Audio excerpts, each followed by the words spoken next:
Thank you very much, sir, for giving me this great opportunity. Thank you, Sri Krishna Prasad ji. Thank you very much. Srimati Barsa Gaikwad.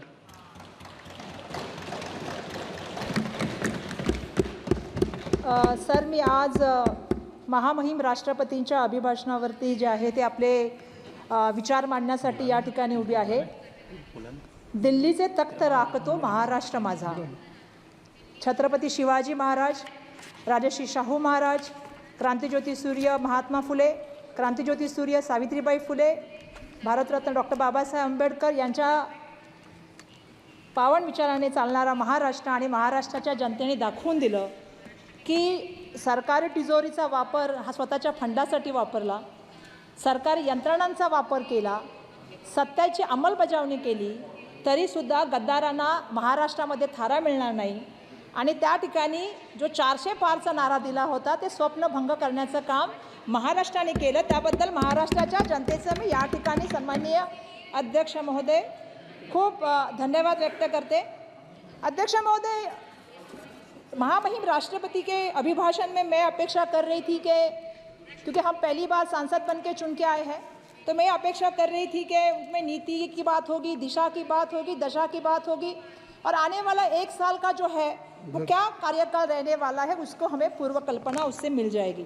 मैं अपेक्षा कर रही थी अध्यक्ष महोदय कि महंगाई हो, बेरोजगारी हो, पेपर लिंक हो, सामाजिक तनाव हो, महिला सुरक्षा की बात हो, इन सारे मुद्दों के ऊपर सन्माननीय अध्यक्ष महोदय इस बार बात होगी. सन्माननीय अध्यक्ष महोदय, महामहिम राष्ट्रपति ने निवडणूक आयोग के बारे में, चुनाव आयोग के बारे में जो तारीफ की है उसके मामले में थोड़ा सा सन्माननीय अध्यक्ष महोदय मैं अपना एक्सपीरियंस बताना चाहती हूँ. हम सब संसद के लोगों ने चंडीगढ़ का तो इलेक्शन सन्माननीय अध्यक्ष महोदय देखा ही था कि जिस तरह से वो रिटर्निंग ऑफिसर काम कर रहा था, लेकिन महाराष्ट्र की जनता ने तो सन्माननीय अध्यक्ष महोदय चुनाव आयोग का काम भोगा भी है. मैं इसलिए भोगा शब्द सन्माननीय अध्यक्ष महोदय कहना चाहती हूँ कि जिस तरह से हमारे यहाँ पे 2 पक्ष तोड़े गए, जिस तरह से दोनों पक्ष के चिन्ह बदले गए और उसके बाद जो इलेक्शन आया, सन्माननीय अध्यक्ष महोदय हमारी अपेक्षा थी कि चुनाव आयोग पारदर्शिता से और निष्पक्ष होकर इलेक्शन लड़ेगा. लेकिन दुर्भाग्यवश सन्माननीय अध्यक्ष महोदय मुझे कहना पड़ेगा कि मशीन पे एक जैसे चिन्ह होने नहीं चाहिए, ये क्राइटेरिया है. लेकिन हमने महाराष्ट्र में देखा कि जहाँ पे तुतारी थी वहाँ पे पिपानी थी, जहाँ पे मशाल थी वहाँ पे आग फेंकने वाली वो क्या कहते हैं चिमनी थी. तो इस तरह के काम जो है मशीन पे किए गए. सन्माननीय अध्यक्ष महोदय, एक कैंडिडेट के 3 नाम, 4 नाम, वर्षा गायकवाड़ के सामने 2 वर्षा गायकवाड़ आई.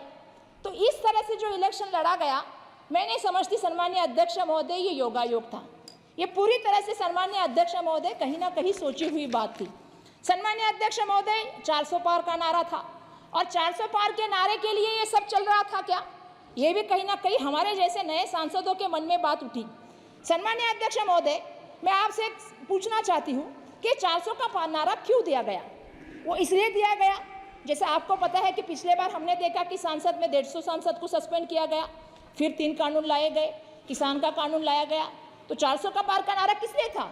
जो हमें समझ में आया वो इसलिए था कि उसमें संविधान बदलने की बात थी, उसमें आरक्षण रद्द करने की बात थी और उसमें डॉक्टर बाबा साहेब अम्बेडकर के विचारों को कुचलने की बात चल रही थी. और सन्माननीय अध्यक्ष महोदय, ये हम नहीं कह रहे, ये कहीं ना कहीं उन्हीं के सांसद के द्वारा आई हुई बात है जो मैं यहाँ से रखना चाहती हूँ. बिल्कुल, हाँ, यहाँ से रखना चाहती हूँ. लेकिन सन्माननीय अध्यक्ष महोदय, मैं देश की जनता को और महाराष्ट्र की जनता को धन्यवाद देना चाहूँगी कि जिन्होंने इनका सपना संपुष्टित किया और 240 जो है इनको सीटें दी.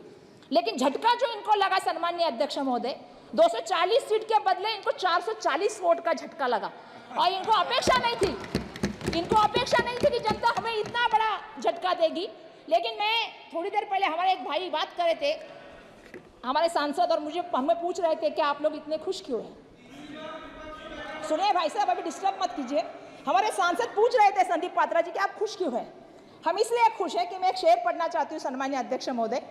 शेर यह है कि इतना भी गुमान ना कर अपनी जीत पे बेखबर, इतना भी गुमान ना कर अपनी जीत पे बेखबर, शहर में तेरी जीत से ज़्यादा चर्चा मेरा है.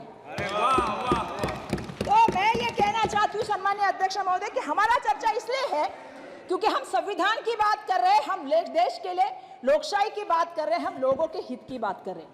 सन्माननीय अध्यक्ष महोदय, मैं आपसे कहना चाहती हूँ महंगाई के ऊपर, हम मोदी जी का नाम सुनते तो म से महंगाई आनी चाहिए, और जब महंगाई की बात आती है तो आपको पता है कि बढ़ती महंगाई महिलाओं के लिए और हमारे देश के लिए आज सबसे बड़ी समस्या बन गई। सम्मानीय अध्यक्ष महोदय, कितने अफसोस की बात है सम्मानीय अध्यक्ष महोदय, यहाँ हम सब महिलाएं बैठी हैं और इस अभिभाषण में महंगाई का एक शब्द यहाँ पे उपस्थित नहीं किया है। सम्मानीय अध्यक्ष महोदय, जिक्र ही नहीं है इस पूरे भाषण में।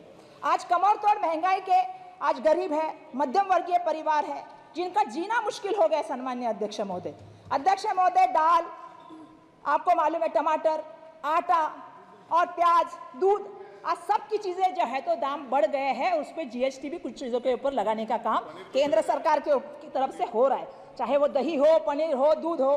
सम्मानीय अध्यक्ष महोदय, आज परिवार की बचत जो है 50 वर्षों में सबसे निचले स्तर पे जो सम्मानीय अध्यक्ष महोदय गई है। क्यों गई है? आज परिवार में बचत नहीं हो पा रही सम्मानीय अध्यक्ष महोदय, ये दुर्भाग्य है सम्मानीय अध्यक्ष महोदय। 4 महीने से जो फूड इन्फ्लेशन का है वो 8.5 से रेट जो है वो अधिक हो गया है सम्मानीय अध्यक्ष महोदय। आज रोज दुगनी तिगनी जो है सम्मानीय अध्यक्ष महोदय, रात चौगनी जो है वो महंगाई बढ़ रही है। और सम्मानीय अध्यक्ष महोदय, इसका शब्द इस अभिभाषण में नहीं है, ये मुझे सबसे बुरा लगा है। सम्मानीय अध्यक्ष महोदय, जब हम लोग महाराष्ट्र की असेंबली में काम कर रहे थे या संसद में भी काम कर रहे हैं, जब मणिपुर की बात आती है तो हम महिलाएं हैं, हमें बहुत दुख होता है सम्मानीय अध्यक्ष महोदय। महिलाओं की नग्न ढिंड निकालना ये किसी भी देश के लिए, किसी भी संस्कृति के लिए और किसी भी स्टेट के लिए सम्मानीय अध्यक्ष महोदय बिल्कुल सही नहीं है अध्यक्ष महोदय। लेकिन दुर्भाग्यवश इस संसद में उसका उल्लेख नहीं हुआ। सम्मानीय अध्यक्ष महोदय, देश के प्राइम मिनिस्टर वहां गए नहीं। पिछले 13 महीनों में सम्मानीय अध्यक्ष महोदय 221 लोगों की इसमें जान गई। सम्मानीय अध्यक्ष महोदय, 50,000 से ज्यादा लोग बेघर हो गए। और इसके बावजूद सम्मानीय अध्यक्ष महोदय, मैं कहना चाहती हूँ कि इसके लिए कोई भी जो है इस पूरे भाषण में एक शब्द नहीं है। जो भाषण में शब्द है वो सिर्फ है जो आपको पता है उत्तर पूर्व राज्यों की सुरक्षा की बात की गई है।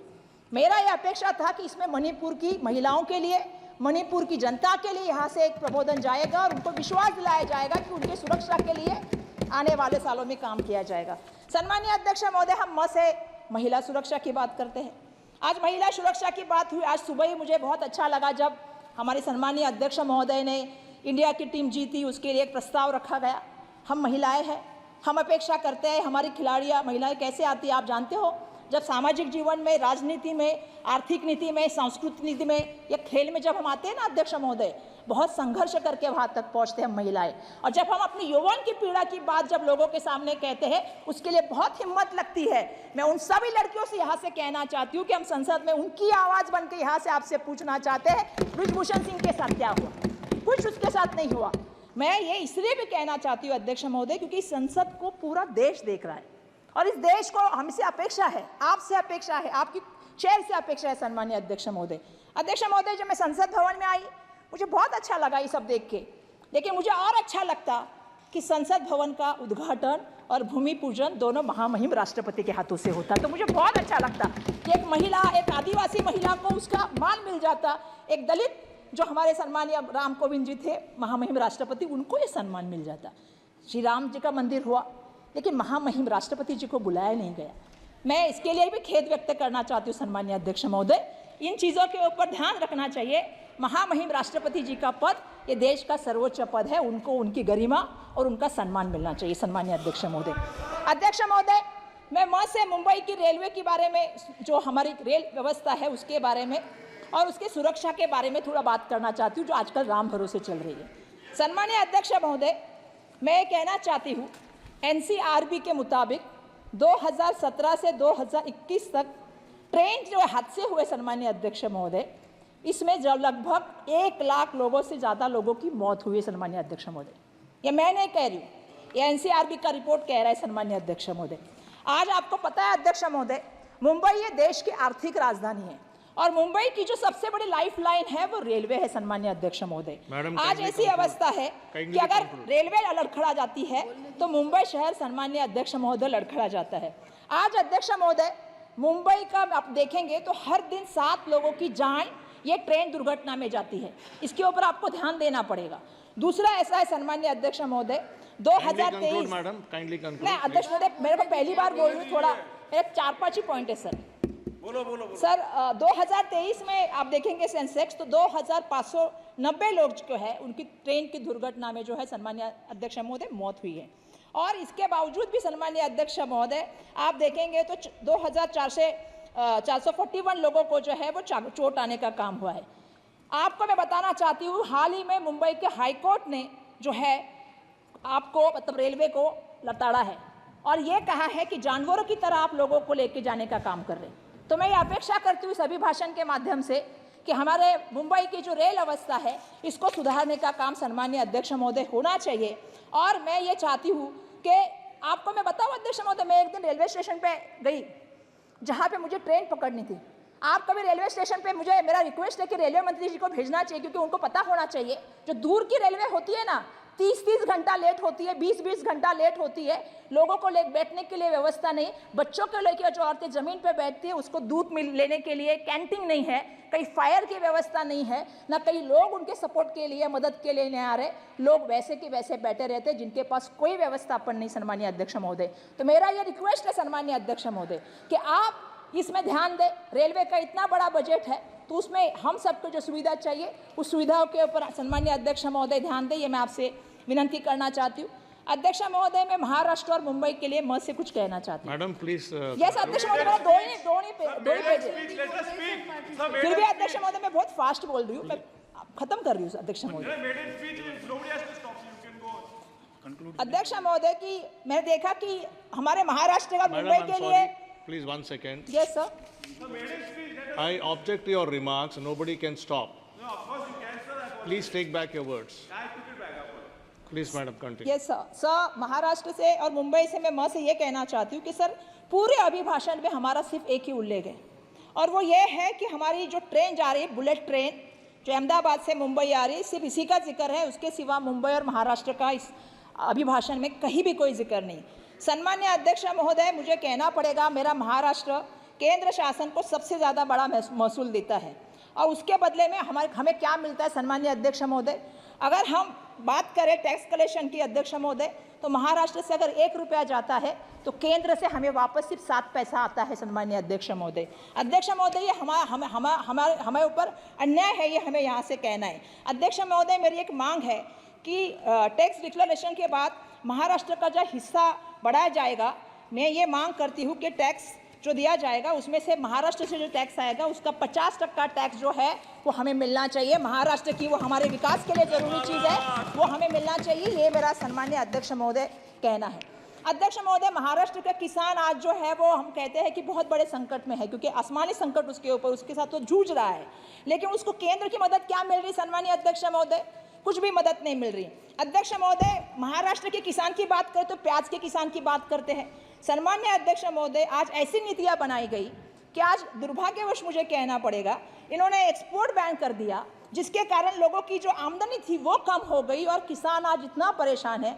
मेरा आपसे विनती है कि जिस तरह से तेलंगाना सरकार ने या महाराष्ट्र में जब महाविकास आघाड़ी की सरकार थी हमने कर्जा माफ़ करने का काम किया था, उसी तरह किसानों का कर्जा माफ़ हो सन्मान्य अध्यक्ष महोदय, मैं यहाँ से आपको ये विनती करना चाहती हूँ। अध्यक्ष महोदय, मैं से महापुरुषों के बारे में बात करना चाहती हूँ और उनके स्मारकों के बारे में बात करना चाहती हूँ। हमारे सन्माननीय एक खासदार साहब ने यहाँ पे बात की कि हमारे महाराष्ट्र के आद्य जो देवत हम लोग जिसको करते हैं या महाराष्ट्र की अस्मिता जिसको कहते हैं। सर मैं खत्म करूं, 2 ही पेपर है मेरे पास। श्री के विश्वेश्वर सर एक मिनट सर, एक मिनट के विश्वेश्वर रेड्डी जी आप बात कीजिए प्लीज। ओके सर, मैं लास्ट पॉइंट कर रही हूँ सर। लास्ट पॉइंट कि महाराष्ट्र के जो हमारे आराध्य देवत है या हमारे जो अस्मिता है छत्रपति शिवाजी महाराज, इनके अरबी समुद्र की स्मारक की बात हुई थी और देश के प्राइम मिनिस्टर ने 24/12/2016 को इसका जल पूजन किया था। सन्माननीय अध्यक्ष महोदय, अभी तक काम शुरू नहीं किया हाँ शिव स्मारक का। सन्माननीय अध्यक्ष महोदय, भारत रत्न डॉक्टर बाबा साहब अम्बेडकर जी के स्मारक का जो है वो इंदू मिल का भूमि पूजन 2015 को किया गया था, 11/10/2015 को। अभी तक उसका सिर्फ 30% काम हुआ है। सन्माननीय अध्यक्ष महोदय, ये हमारे सबसे बड़े आराध्य देवत है, हमारी अस्मिता है, तो ये काम जल्द से जल्द होना चाहिए। ये मेरा यहाँ पे सन्माननीय अध्यक्ष महोदय है।